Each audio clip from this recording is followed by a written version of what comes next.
Salam pemirsa, jumpa lagi di channel Mata Ketiga. Terima kasih untuk Anda pemirsa setia yang mengikuti dan menonton inspirasi Mata Ketiga. Mata Ketiga akan membawa Anda memandang dunia. Hari ini kami akan menghadirkan informasi tentang CERN atau Organisasi Eropa untuk Riset Nuklir. Saat ini CERN memiliki 22 negara anggota. 21 diantaranya berasal dari Eropa dan hanya 1 di luar Eropa. Apa yang mereka lakukan? Mari simak cerita selengkapnya. CERN adalah singkatan dari The European Organization for Nuclear Research atau Organisasi Eropa untuk Riset Nuklir, tetapi tidak memiliki huruf C di awal kata. Singkatannya memang diawali dengan C, lalu kenapa tidak ada huruf C di awal kata? Hal ini karena namanya semula bukan seperti ini. Awalnya bernama Council European pour la Recherche Nucléaire dalam bahasa Prancis. Pengucapan singkatan dari CERN juga diucapkan dalam bahasa Prancis. CERN adalah sebuah kompleks laboratorium pemercepat partikel terbesar di dunia yang terletak di perbatasan antara Prancis dan Swiss, persis di sebelah barat Jenewa. Saat ini CERN memiliki 22 negara anggota. 21 di antaranya berasal dari Eropa dan hanya 1 di luar Eropa. Coba tebak negara mana? Jepang, Amerika Serikat, Rusia dan Perserikatan Bangsa-Bangsa adalah negara pengamat dan satu-satunya negara anggotanya di luar Eropa adalah Israel. Organisasi ini memiliki 10.000 karyawan dari 80 negara yang bekerja setiap hari. Di antara 10.000 pekerja ini, lebih dari 3.000 adalah karyawan biasa dan lebih dari 6.000 adalah ilmuwan, yaitu fisikawan top dunia. Konon katanya IQ rata-rata 6.000 ilmuwan ini di atas 160. Lalu apa yang dilakukan oleh kawanan ilmuwan top ini? Mereka mempelajari asal mula materi dan alam semesta. Menurut model alam semesta saat ini disebut model Big Bang atau ledakan dahsyat. Artinya alam semesta berawal dari titik kepadatan dan suhu ekstrim pada 13,8 miliar tahun yang lalu dan membentuk alam semesta setelah Big Bang atau ledakan dahsyat. Untuk mempelajari letusan sesaat dari titik yang terbentuk pada awal Big Bang, mereka membangun sebuah akselerator partikel berbentuk lingkaran sirkular yang dibangun 100 meter di bawah tanah, rata-rata dengan panjang lingkaran 27 km. Partikel yang sangat kecil terus berakselerasi di dalam pipa, semakin cepat dan semakin cepat, hingga mencapai 99,99.999% kecepatan cahaya. Kemudian membuat partikel ini bertabrakan dengan partikel lain untuk mensimulasikan keadaan energi tinggi di awal Big Bang. Akselerator partikel ini pertama kali dibangun pada tahun 2008, tepatnya 10 tahun yang lalu. Percobaan tabrakan proton dilakukan sesaat setelah konstruksi selesai dan memicu padamnya listrik di seluruh area CERN akibat tabrakan tersebut. Kemudian mesin akselerator partikel itu rusak dan butuh 1 tahun lamanya untuk memperbaiki mesin tersebut. Pada tahun 2012, mereka menemukan partikel Tuhan yang disebut Higgs boson melalui percobaan tabrakan. Benda ini adalah sesuatu yang telah diprediksi di awal, tetapi tidak pernah ditemukan. Mengapa Higgs boson itu disebut partikel Tuhan? Karena Higgs boson mungkin adalah sumber massa dari semua partikel. Ilmuwan tidak pernah mengerti dari mana asal massa materi, misalnya proton, neutron. Belakangan para ilmuwan berspekulasi bahwa itu mungkin semacam medan. Artinya partikel-partikel ini pada awalnya tidak bermassa dan semuanya beroperasi dengan kecepatan cahaya. Namun karena adanya medan boson Higgs yang seperti pasta atau perekat, yang membuat partikel-partikel ini terekat ketika melewati perekat itu kemudian menghasilkan kuantum. Beberapa partikel akan terekat olehnya, beberapa lainnya tidak. Seperti foton misalnya tidak akan terekat olehnya, sehingga foton tetap bergerak dengan kecepatan cahaya. Proton dan sejenisnya akan menghasilkan massa setelah terekat olehnya. Dengan adanya proton, neutron maka terbentuklah inti atom, kemudian membentuk atom setelah ditambahkan elektron. Dengan adanya atom, kemudian terbentuklah molekul, dan segala sesuatu di dunia ini pun tercipta. Dengan kata lain, tanpa adanya partikel Higgs di medan Higgs, tidak akan ada alam semesta atau materi lainnya. Ilmuwan CERN sebenarnya menggunakan analogi. Mengapa mereka menggunakan analogi ini? Hanya untuk meminta dana dari Inggris. Mereka mengatakan kepada Margaret Hilda Thatcher bahwa mereka ingin membuat akselerator partikel. Mega proyek sebesar itu akan menghabiskan banyak uang. Kemudian Margaret Thatcher berkata, "Bisakah Anda menjelaskan kepada saya dalam bahasa politikus yang dapat kami pahami, mengapa kita harus menemukan partikel Tuhan ini?" Kemudian dia menjelaskan kepada Margaret Thatcher sebuah contoh tentang semua partikel di alam semesta ini.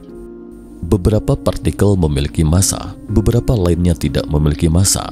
Tapi kenapa ada yang bermassa, ada yang tidak? Tidak tahu. Diduga hal ini karena keberadaan partikel Higgs mengelilingi partikel dasar semula untuk menghasilkan massa. Ibaratnya Anda adalah seorang bintang besar. Ketika Anda memasuki suatu pertemuan, semua paparazi akan mengelilingi Anda, bukan? Hal ini akan membuat ruang gerak Anda terjepit sehingga sulit bergerak, yang kemudian menghasilkan massa yang besar. Sebaliknya, jika Anda hanyalah orang biasa yang tidak dikenal, Anda dapat dengan mudah melewati ruang ini. Tidak ada yang akan mengelilingi Anda. Boson ini akan mengelilingi beberapa partikel khusus, dan partikel-partikel ini seperti bintang film top. Benda inilah yang dicari. Jadi pemerintah Inggris pun menginvestasikan banyak uang dan mereka membangunnya. Jadi pada poin ini, CERN telah memberikan kontribusi yang sangat besar bagi seluruh komunitas fisika. Pada tahun 2013, akselerator partikel CERN dimodifikasi dan menghabiskan waktu 2 tahun untuk membangun perangkat berskala lebih besar yang dapat memberikan lebih banyak energi sehingga dapat memberikan dampak tabrakan yang lebih kuat. Banyak fisikawan mengatakan bahwa Anda sekarang sedang mensimulasikan asal mula alam semesta. Tetapi apa yang akan Anda lakukan jika hal itu benar-benar terjadi? Sama seperti awal Big Bang yang kemudian membentuk alam semesta sekarang, ada beberapa tokoh yang menentang proyek ini. Salah satunya adalah Stephen Hawking. Hawking mengatakan bahwa eksperimen itu mungkin akan membuka pintu neraka secara destruktif. Sedangkan astronom terkenal Amerika Neil deGrasse Tyson mengatakan bahwa percobaan itu dapat menghancurkan planet kita, jadi sebaiknya ini tidak dilakukan. Selain itu, ada banyak tokoh agama yang menentangnya, mengatakan bahwa percobaan ini mungkin akan membuka kotak iblis Pandora yang tidak bisa ditutup lagi setelah terbuka. Sampai di sini, Anda mungkin merasa bahwa eksperimen ini sangat berbahaya. Dan yang paling mengerikan adalah para ilmuwan yang memimpin eksperimen CERN saat ini juga tidak tahu apa yang akan terjadi setelah tabrakan itu. Lalu mengapa CERN tetap akan melakukan eksperimen yang berbahaya seperti itu? Secara permukaan, hanya ada satu jawaban dari CERN, yaitu untuk menelusuri asal mula alam semesta. Selain itu, ada hal yang sangat aneh, yaitu sebuah patung perunggu ditempatkan di pintu masuk CERN. Patung dewa ini adalah dewa Hindu yang disebut Dewa Siwa atau Siwa. Agama Hindu mengenal Trimurti sebagai dewa utama, yakni Brahma, Wisnu, dan Siwa atau Siva. Ketiga dewa ini masing-masing mewakili penciptaan, pemeliharaan, dan pemusnahan. Dewa Siwa adalah dewa penghancuran, kemudian Dewa Brahma menciptakan, lalu Dewa Wisnu bertanggung jawab melindungi. Bentuk patung ini tampak sedang menari yang disebut tarian kehancuran. Mengapa menempatkan patung Dewa Siwa ini di depan pintu masuk CERN? Lagi pula secara logika, sebagian besar ilmuwan di CERN adalah penganut ateis. Anehnya para ateis ini menempatkan simbol religius itu di gerbangnya. Asal tahu saja, patung itu bukan ditempatkan secara tidak sengaja oleh CERN. Pada tahun 2015, CERN membuat sebuah iklan. Dalam iklan ini, staf CERN tampak menari-nari di depan akselerator partikel dan mereka menarikan tarian kehancuran. Satu hal lainnya yang lebih membingungkan adalah logo CERN. Banyak orang mengatakan logo itu terdiri dari banyak rangkaian angka 6. Disebutkan angka 666 adalah simbol iblis dan simbol Illuminati. Karena itu ada yang berpikir bahwa di balik Saren adalah Illuminati. Tujuan mereka adalah untuk mengendalikan seluruh bumi dan menghancurkan dunia kita. Hal-hal yang diteliti Saren begitu misterius sehingga banyak legenda urban di sekitar Saren.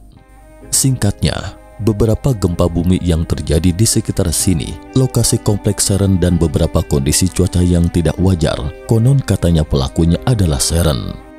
Ada legenda urban yang sangat terkenal di sana. Konon katanya pada tahun 2016, ada fisikawan yang bekerja di Saren, namanya Dr. Edward Mantil yang bunuh diri di ruang penelitian. Sebelum bunuh diri, dia mengirim email untuk sohibnya, mengatakan kami telah melakukan sesuatu yang seharusnya tidak boleh kami lakukan. Kami telah melakukan percobaan rahasia, bunyi emailnya. Akibatnya pintu ruang dan waktu terbuka dan tak disangka kami terhubung ke ruang dan waktu lain. Dia menjelaskan prosesnya secara detail. Mereka melakukan eksperimen tabrakan proton hari itu. Akselerasi berlangsung normal pada awalnya, tetapi tiba-tiba ketika sampai pada batas kecepatan ekstrim, tenaga listrik di seluruh kompleks Saren terputus dan lampu di seluruh kantor menjadi gelap gulita. Awalnya mereka sangat takut. Kemudian mereka menggunakan kode tertentu untuk memastikan lainnya baik-baik saja. Semua fisikawan di seluruh tim mereka tidak tahu nama mereka satu sama lain. Mereka memanggil dengan nama kode masing-masing, mirip seperti organisasi militer. Setelah listrik nyala kembali, mereka tiba-tiba melihat ketua astronom dari seluruhan proyek mereka, seorang wanita dengan nama Sunday Father, lenyap entah kemana. Sebelumnya dia sedang duduk di kursinya, tetapi sekarang hilang entah kemana. Sementara pakaian dan perhiasannya tertinggal di sana, tetapi orangnya tidak ada. Setelah dia mengirim email ini ke temannya, Dr. Edward kemudian bunuh diri keesokan harinya. Jika Anda menyukai video ini, jangan lupa klik like, subscribe, dan share. Jangan lupa kunjungi selalu channel Mata Ketiga untuk mengetahui informasi tentang peristiwa misterius lainnya. Jika Anda punya usul dan pendapat, silakan tinggalkan komentar. Terima kasih dan sampai jumpa lagi di episode berikutnya. Salam.